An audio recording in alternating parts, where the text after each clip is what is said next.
Alright,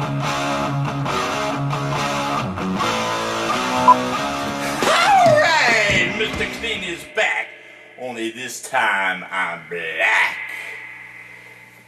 I think to start out the new 2016 season, we're gonna play Sabbath.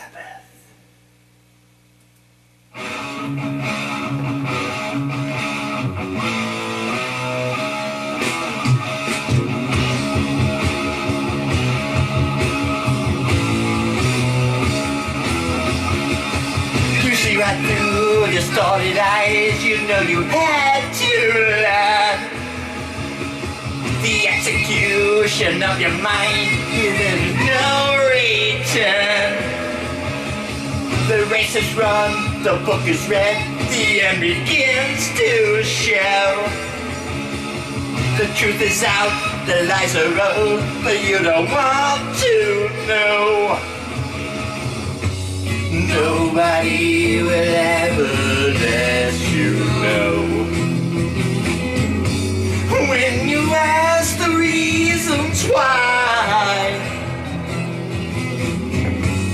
they just tell you that you're on your own. Fill your head all full of lies.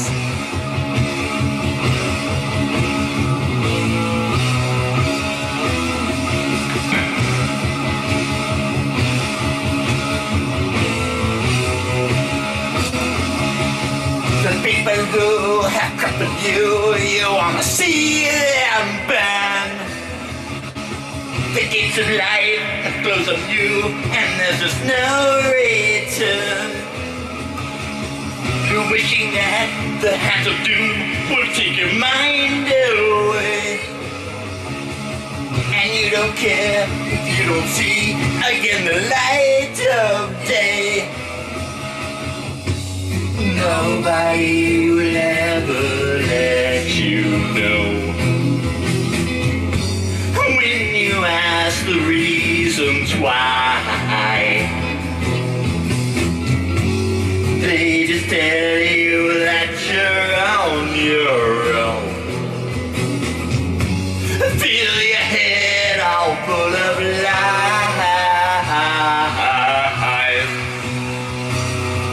You bastards!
Run to?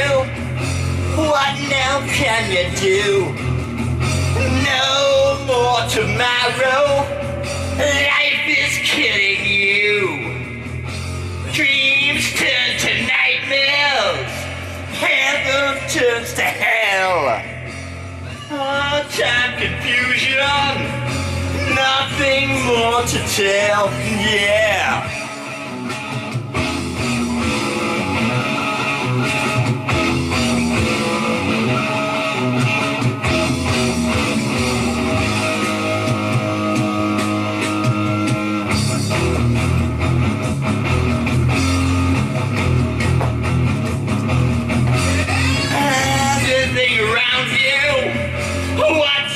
Coming to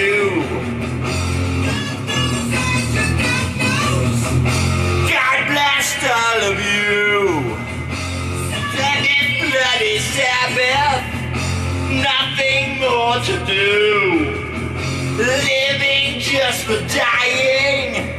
Dying just for you, yeah!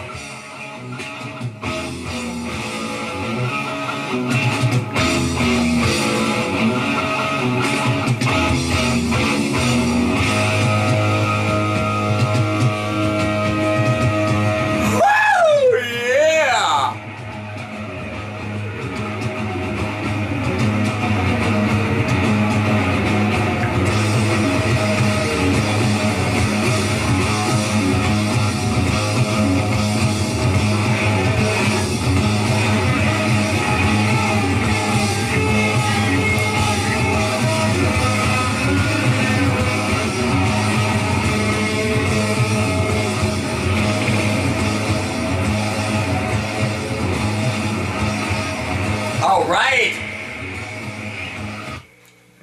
That was Sabbath Bloody Sabbath.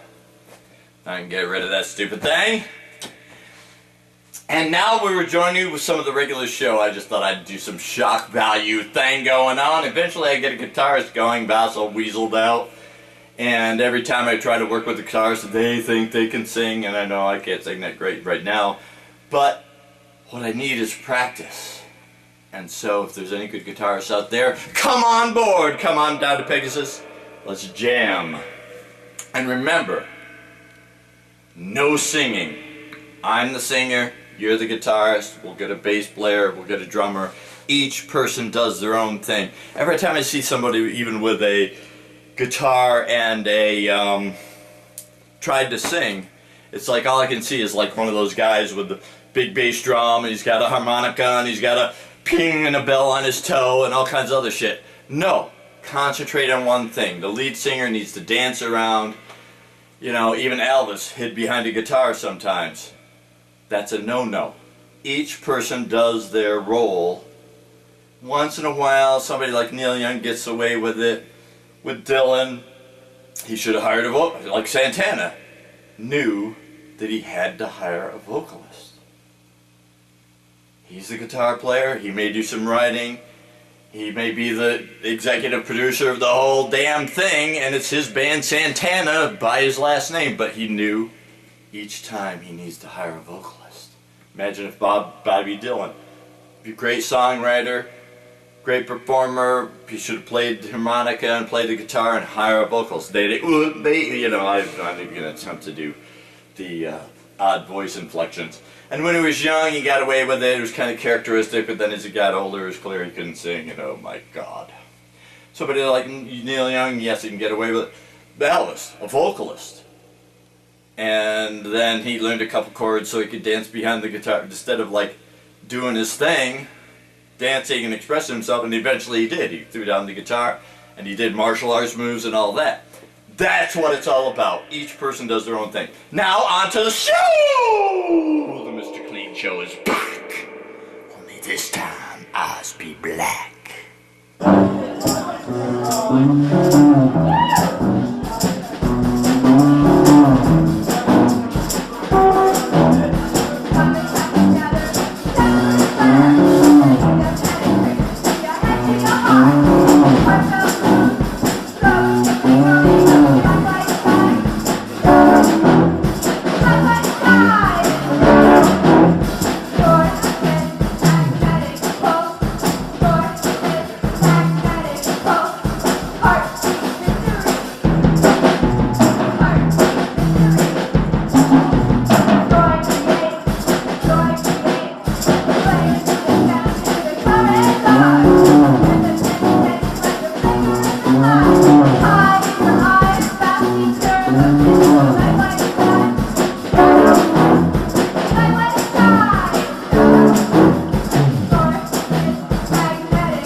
editing the show right here in my own home. Yes!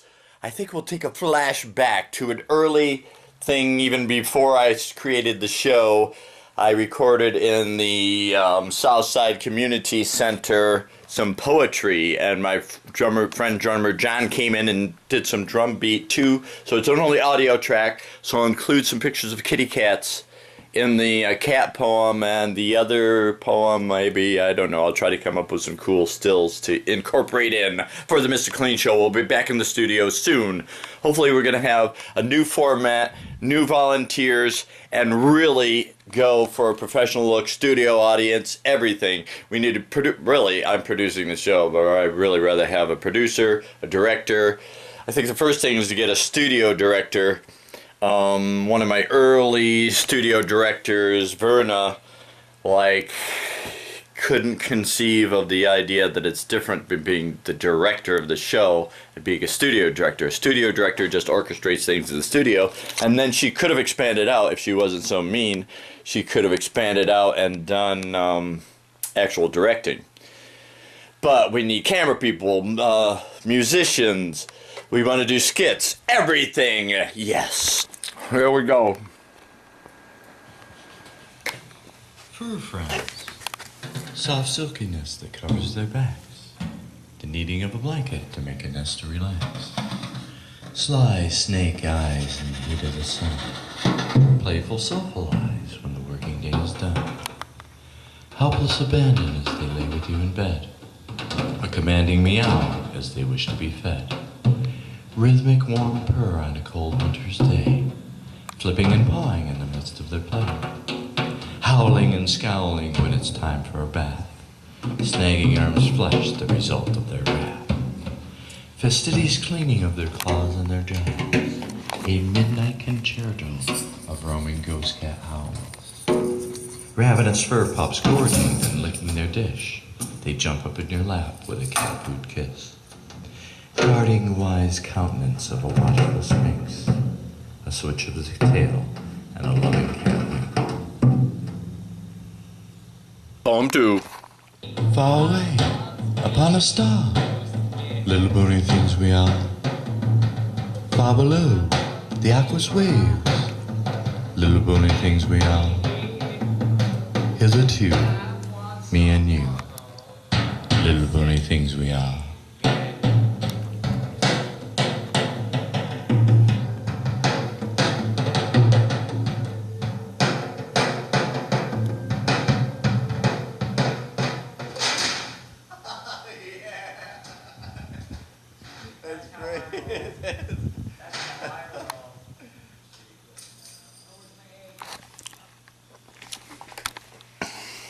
Now, for a political lesson of the day.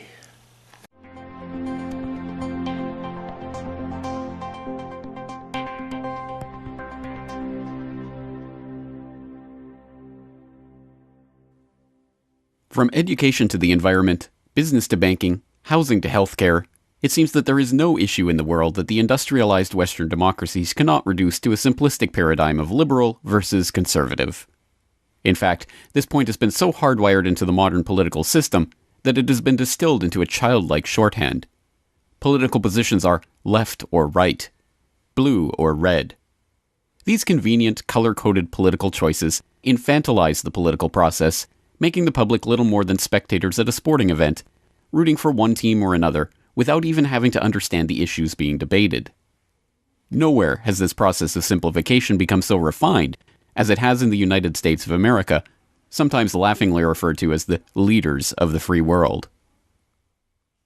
Our third story tonight, the Republican Party's last hope, urging America to just stay home from school. Understanding the Democrats, that's the subject of this evening's Talking Points memo.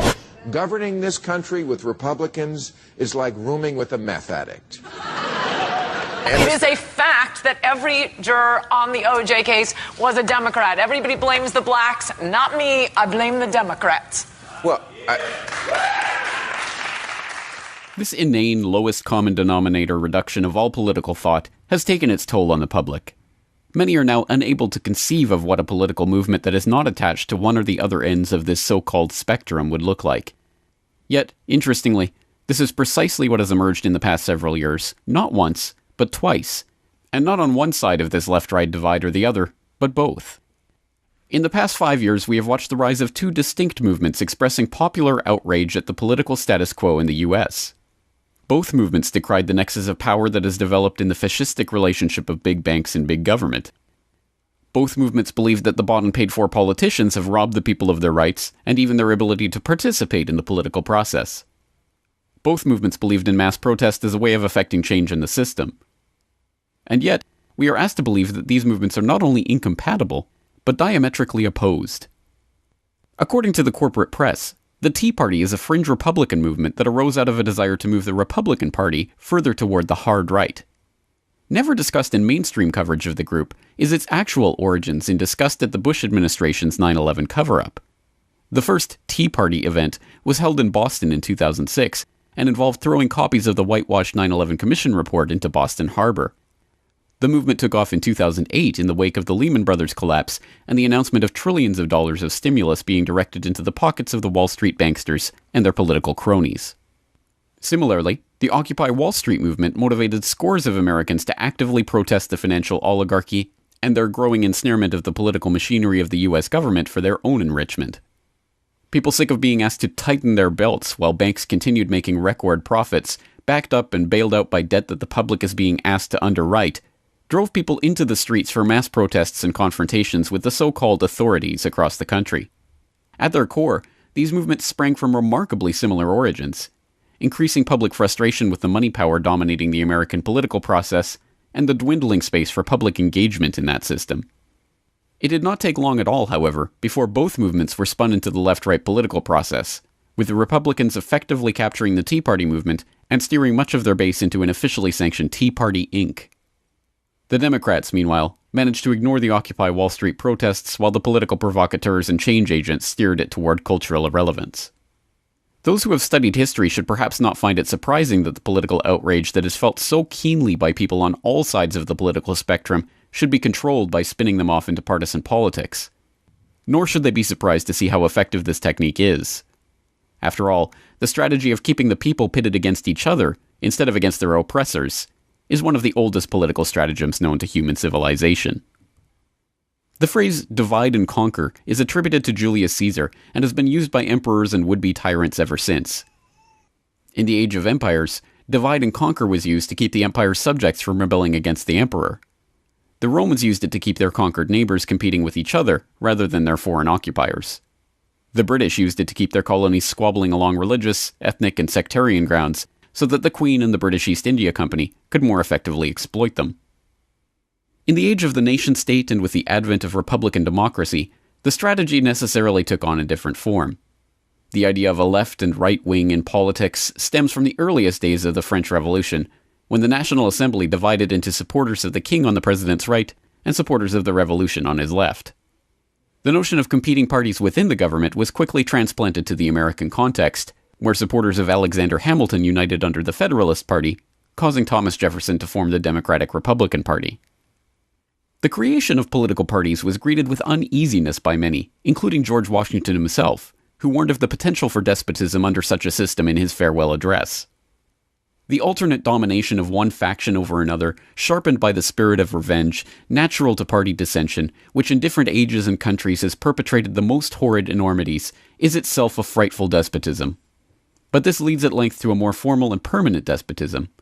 The disorders and miseries which result gradually incline the minds of men to seek security and repose in the absolute power of an individual, and sooner or later, the chief of some prevailing faction, more able or more fortunate than his competitors, turns this disposition to the purpose of his own elevation, on the ruins of public liberty.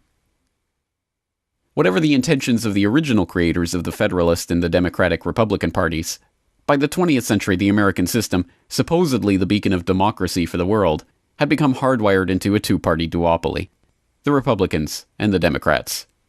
This was not the result of mere happenstance, but a concerted plan to effect a divide-and-conquer strategy on the population by the moneyed interests that benefit from having the public pitted against each other.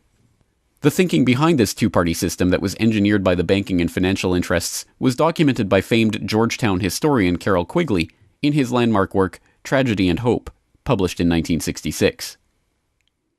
The argument that the two parties should represent opposed ideals and policies, one perhaps of the right and the other of the left, is a foolish idea, acceptable only to the doctrinaire and academic thinkers. Instead, the two parties should be almost identical, so that the American people can throw the rascals out at any election without leading to any profound or extreme shifts in policy. Late last March, I had the chance to talk to independent news commentator Charlie McGrath of Wide Awake News about this strategy of divide and conquer, and how it functions to keep like-minded people apart on so many issues. Well, I see it as a damning mechanism that is enslaving humanity. I mean, I see it as you and I were talking before we started the program, probably, in my opinion, the most important thing that I can do, the most important issue facing is the separation in our country. And it isn't just the United States, obviously, it's globally, but the ability to divide and conquer is a time-honored tactic in militaries have used, and it works just as well in a political, social, economic, theological landscape. I mean, and you know, doing this for now 4 years, seeing how polarized people are and how they're, you know, indoctrinated into one camp or another, it is how all corruption can grab a foothold and maintain course, is the fact that we fight amongst ourselves rather than look at the people or corporations that brought us here. The situation would almost be laughable if it were not so tragic. Having been immersed in the left-right facade their entire lives, many have begun to see the world and those around them through that prism. Either someone is on the same side as they are, or they are the enemy. There is no room for nuance, no subtle distinctions to be made, no room for alliance or cooperation on matters of great import. Perhaps most devastatingly, there is now little room for any analysis of the powers behind the political throne, the oligarchical financial interests that could care less whether this or that president has a D or an R next to their name, whether a prime minister is Labour or Conservative, whether an MEP identifies with the left or the right. Deprived of this understanding of the real nature of political power, the public is truly powerless to identify the real problem at the root of today's political crisis, let alone even begin to address it. It is perhaps ironic, then, that at the end of the day, the supposedly serious commentators, analysts, and talking heads that are paraded in front of the public to comment on this system are little more than buffoons and court jesters, keeping the public entertained and distracted, while some of the most insightful political commentators of our day have been the comedians who have been bold enough to expose this system for what it really is. You don't need a formal conspiracy when interests converge. These people went to the same universities and fraternities. They're on the same boards of directors. They're in the same country clubs. They have like interests. They don't need to call a meeting. They know what's good for them, and they're getting it. And there used to be 7 oil companies. There are now 3. It will soon be 2. The things that matter in this country have been reduced in choice. There are 2 political parties. There are a handful of insurance companies. There are about 6 or 7 information things. But if you want a bagel, there are 23 flavors because you have the illusion. You have the illusion of choice. Right. You don't get the real important choice. There's no freedom of choice. That's a great point. Right. This video is brought to you by the subscribers of BoilingFrogsPost.com. For more information on this and other topics, please go to BoilingFrogsPost.com. For more information and commentary from James Corbett, please go to CorbettReport.com. Art at Gimme Coffee.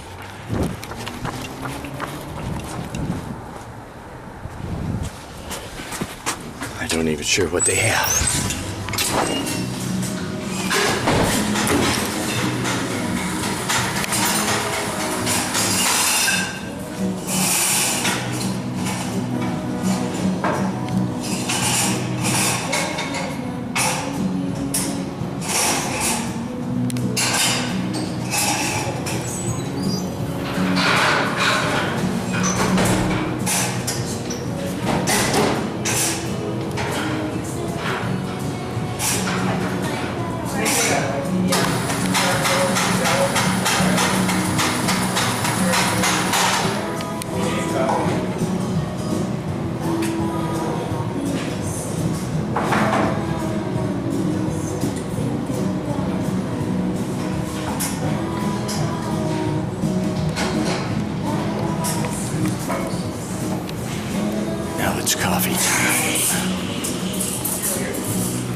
Geraldine Finster has probably never done a really exciting thing in her entire life, but today is different.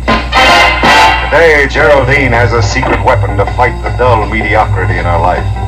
You, Mr. Clean, he's mean. He hates dirt.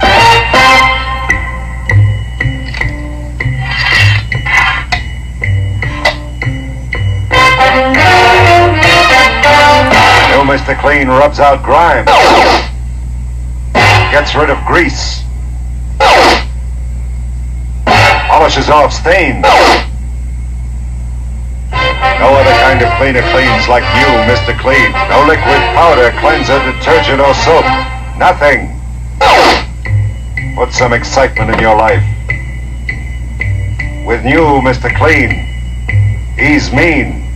He hates dirt.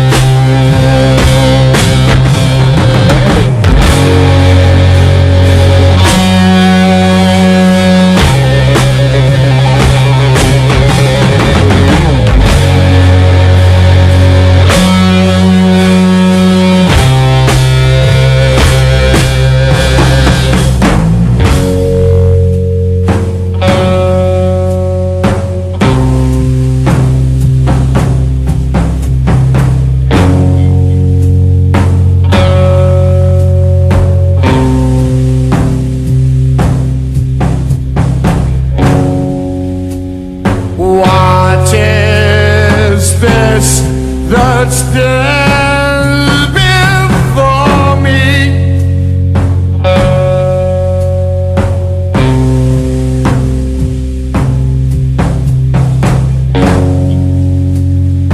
Finger in black, which points at me.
It's time to sing, Oz.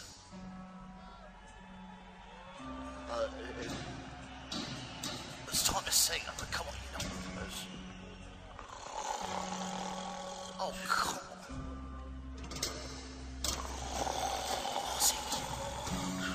Ozzy. It's time to sing, mate.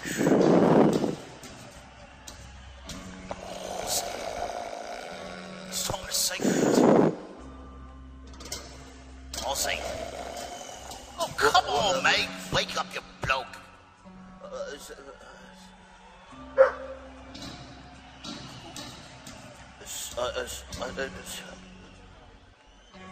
What? The lyric, okay, what?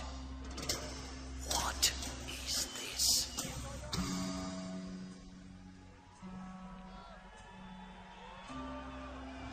What is this? What is this?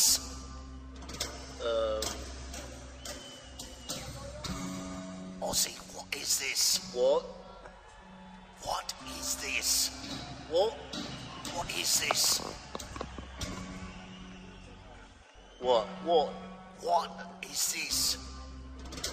Lyrics, what is this?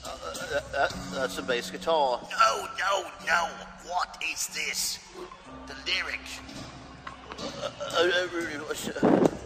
I tell you, it's a bass guitar. No, What do you mean? What is guitar. this? It's What a bass is this? guitar. What is this? What is this? No, not what is that. What?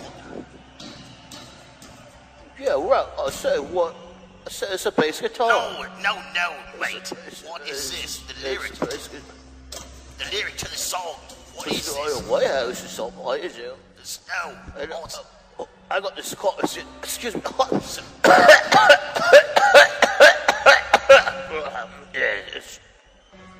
Oh, for God's sake. The lyric to the song. People are waiting for you to sing.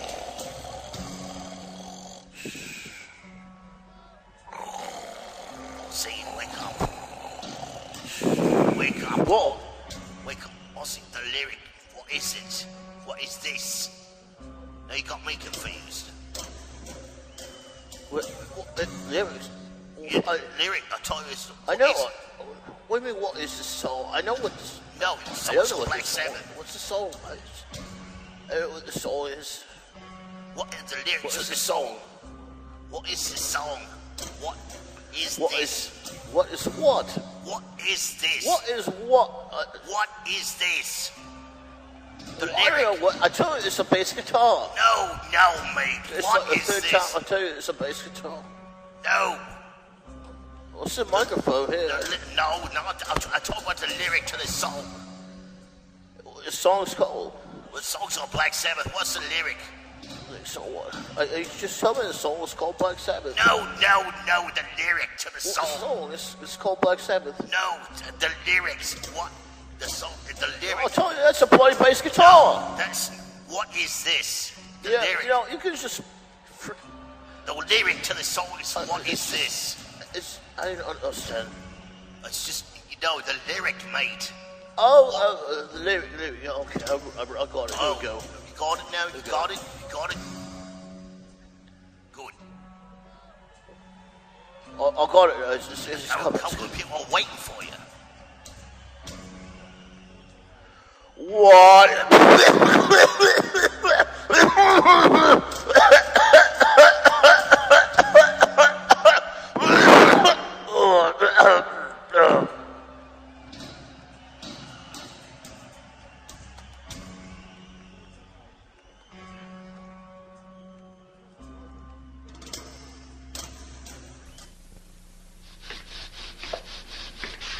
Excuse me, lady, but floor cleaning doesn't have to be that tough. Listen, mister, I know a little more about floor cleaning than you do.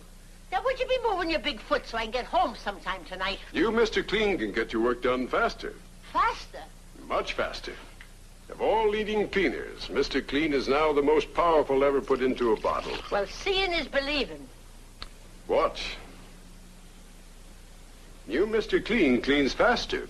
Floors, walls, doors, faster than other liquid cleaners. Beautiful.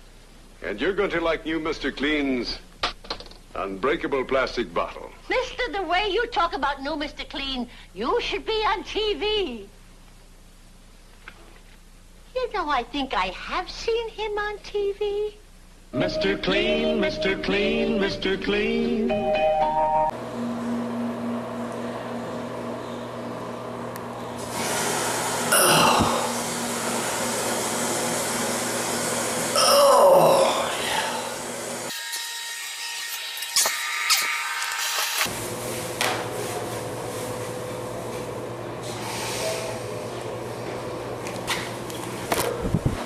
I feel 20 pounds lighter.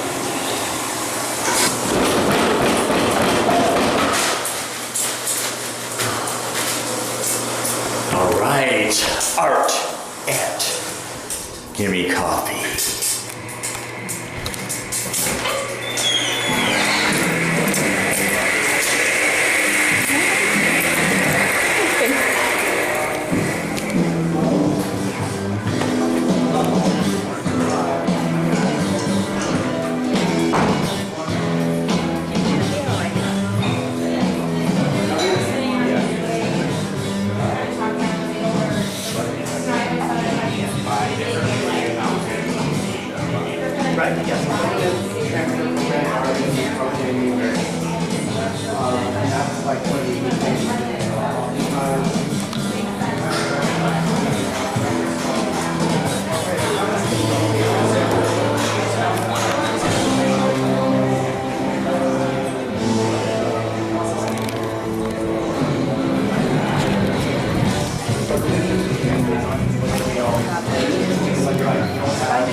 And those people... Conspiracy theorists. They've been crazy, but now they're right.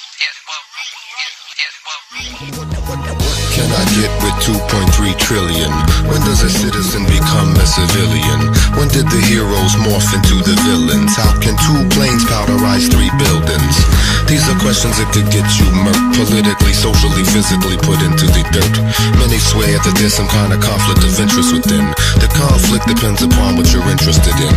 You can chant 9/11 was an inside job all day until you say the Mossad, and pay closer attention to Flight 175 and the odd cylindrical pod beneath the fuselage. Then it's 2 plus 2 level addition after you factor in the flight termination systems and flashbacks of the cash the good rabbi stole, September 10th style, right down the rabbit hole. What can I get with 2.3 trillion? You can get unlimited corporate news. What can I get with 2.3 trillion? You can have any mercenaries you choose. What can I get with 2.3 trillion? You can steal a couple million souls. What can I get with 2.3 trillion? You can get everything under control. The missile they hit the Pentagon with was not an act of randomness. It murdered accountants, bookkeepers, and budget analysts. That side of the building was retrofitted prior to this to withstand bomb blast and nickname your catcher's mitt. If that don't give you some kind of clue why they blew the mortar, you should probably take some medication for your new disorder. If buildings are burning, don't ever trust a news reporter with 267 stories of gruesome slaughter. Don't ever mention Dov Zakim and trillions stolen, much less missile-equipped Boeings he been remote controlling. With System Planning Corporation International, the folks to see if you got some buildings you'd like to crash into. But that's impossible without the proper capital. That's why I'm asking you what you would do with unimaginable wealth. So much money you can't delve in it. Enough to buy 5 presidents and 12 senates. What can I get with 2.3 trillion? You can get unlimited corporate news. What can I get with 2.3 trillion? You can have any mercenaries you choose. What can I get with 2.3 trillion? You can steal a couple million souls. What can I get with 2.3 trillion? You can get everything under control. What can I get?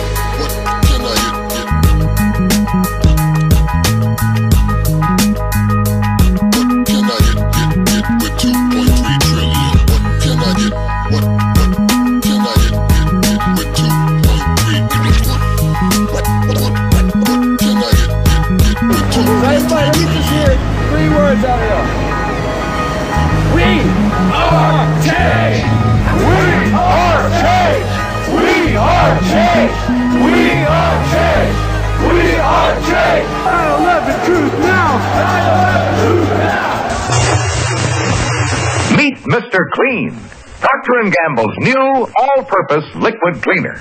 Mr. Clean gets rid of dirt and grime and grease in just a minute. Mr. Clean will clean your whole house and everything that's in it.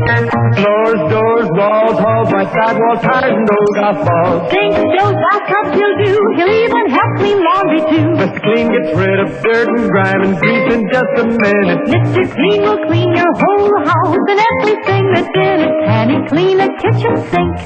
Quicker than a wink. Can he clean a window sash? Faster than a flash. Can he clean a dirty mirror? He'll make it bright and clearer. Can he clean a diamond ring?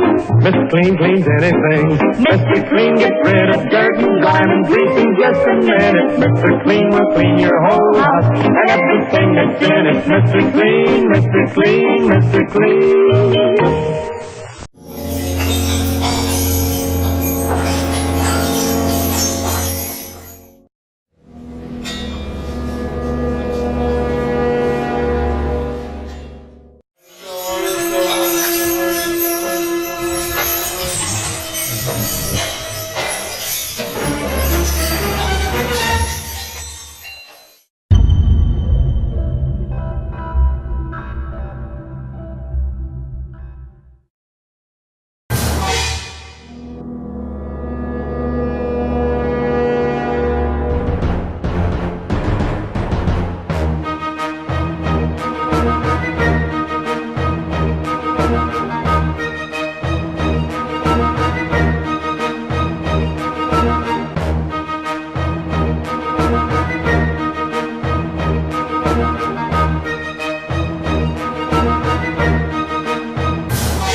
what you've done. Fire for denying God's son. It's time to burn.